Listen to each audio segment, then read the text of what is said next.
que a gente está colhendo é uma confusão decepcionante. Em nossos relacionamentos sociais, nós ainda agimos conforme as velhas teorias feministas.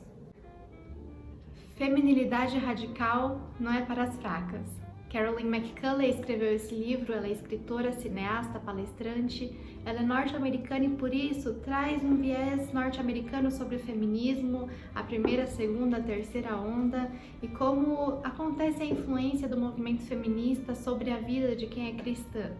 Quais são os conceitos que a gente traz do feminismo para a nossa vida, às vezes sem nem questionar, sem nem pensar sobre o que isso significa e quanto isso impacta nos nossos frutos espirituais.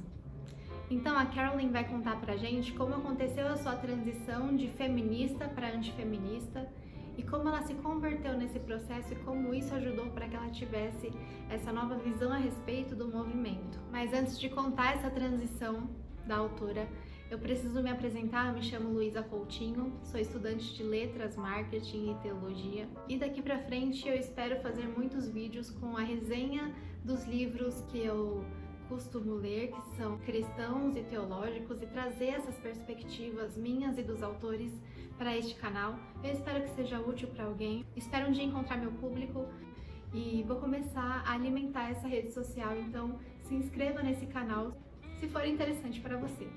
Tudo começa quando a Carolyn ingressa em jornalismo e estudos femininos. Ela diz que optou por essa matéria, estudos femininos, porque pensou que seria mais fácil do que ciências ou alguma matéria parecida. E foi aí que ela aprendeu sobre o feminismo e se tornou uma feminista e segurava cartazes dizendo que o patriarcado era o mal da sociedade, que o homem sempre foi o problema. E Carolyn, que ainda não era cristã, disse que se tornou uma pessoa muito raivosa, muito inflamada por essas questões sociais que eram trazidas nessas aulas de estudos femininos e foi reproduzindo, ainda que não tivesse muitos exemplos reais à sua volta sobre essas questões. Mas tudo muda quando a Carolyn decide viajar até a África do Sul, já que sua irmã e seu cunhado estavam morando lá. E foi uma viagem despretensiosa porque ela só queria viver umas férias exóticas, aproveitar suas férias e conhecer o país. Então ela vai para a África do Sul, vai até a casa da sua irmã e do seu cunhado e lá eles visitam uma igreja. A Carolyn pensou, eu vou ter que ir 3 vezes na semana nessa igreja, mas tudo bem, vou aproveitar as minhas férias. E foi até a igreja e numa nação ferida ainda pelo apartheid, ela percebe que existe uma tentativa real de conciliar as etnias e isso acaba despertando uma nova percepção na Carolyn. Existia uma tentativa real de reconciliar pessoas. E me deixa claro que a autora quer dizer assim, poxa, eu nunca tinha visto um movimento como esse, que tenta reconciliar pessoas e não afastá-las. Movimentos que tentam separar pessoas, nós conhecemos muitos e variados, inclusive o próprio apartheid. Então, a Carolyn fica extasiada diante dessa situação e aí começa a sua transformação espiritual. Resumidamente, Carolyn se torna cristã e a partir de então começa a entender algumas questões sobre o papel da mulher e do homem na sociedade, como isso é desconstruído no feminismo. Eu diria que há uma tentativa de desconstruir, mas não, ele está sendo desconstruído. E nesse contato com o cristianismo, ela começa a entender algumas questões por esse viés cristão sobre o que é ser mulher e o que nos é ensinado sobre ser mulher. O quanto o feminismo ele impacta na construção da nossa identidade, o quanto o cristianismo também pode impactar nessa construção. A partir daqui, a autora se intensifica nesses debates, nesses questionamentos, porque ela sai de uma visão positiva do feminismo para uma visão negativa do feminismo e por isso esse livro é completamente dispensável para quem não é cristã, assim como este vídeo, porque não sendo cristã e não querendo ser, você acaba não entendendo e não admitindo e não concordando com o que é dito, já que o conceito de feminilidade também é desconstruído no feminismo. Muitas pessoas, inclusive, acreditam que não existe masculino e feminino, é tudo uma construção social e não natural. E quando a Carolyn se torna cristã, ela começa a entender que o papel feminino e masculino, afinal, tem um sentido, já que na queda o trabalho em equipe seria muito bem sucedido e evitaria a própria queda. E como ter sucesso se ambas as pessoas têm a mesma competência, não seria mais efetivo se os dois tivessem competências diferentes e assim se completassem? É isso que a Carolyn vai dizer, não eu. Então ela fala sobre a primeira onda, a segunda, a terceira onda do feminismo e agora ingressamos numa quarta onda, também conhecido como feminismo moderno. E tudo começa com a Abigail Adams, que escreve uma carta para o seu esposo, John Adams, o segundo presidente dos Estados Unidos. Ela implorou ao seu marido que não se esquecesse das mulheres, até porque as mulheres não eram vistas como cidadãs. E era um direito mínimo, básico. A Abigail estava tentando conquistar esse direito e conversar sobre isso com o seu esposo. E a Abigail, embora não fosse feminista, ela diz uma frase que categoricamente é muito parecida com o que a gente ouve hoje em dia pelo movimento. Lembre-se, todos os homens seriam tiranos se pudessem.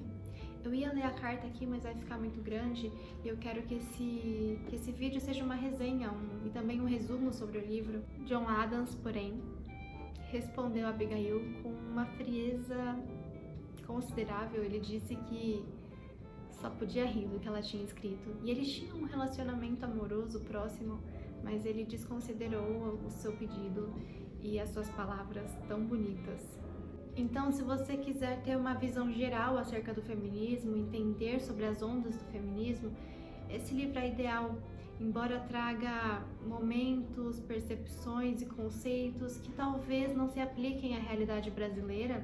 Ele é um bom livro para a gente entender de forma geral sobre como o movimento foi construído e ainda mais especial quando ele trata dessas interferências feministas na vida cristã. Então, desde Abigail Adams até Elizabeth Cady Stanton, Simone de Beauvoir, Betty Friedan, todas essas figuras importantíssimas para o feminismo estarão aqui neste livro. A autora traz uma visão geral sobre a construção do movimento e das ondas do feminismo. Então, se você quer ter esse estudo, esse conhecimento sobre o movimento feminista e como ele interfere na sua vida como cristã e quais são essas interferências, esse livro é ideal para você. E agora, a minha visão sobre o livro é que ele é completo. É um livro claro, sem tantas palavras difíceis. Eu não gosto muito de estudar história, mas foi muito claro para mim, eu entendi muito bem.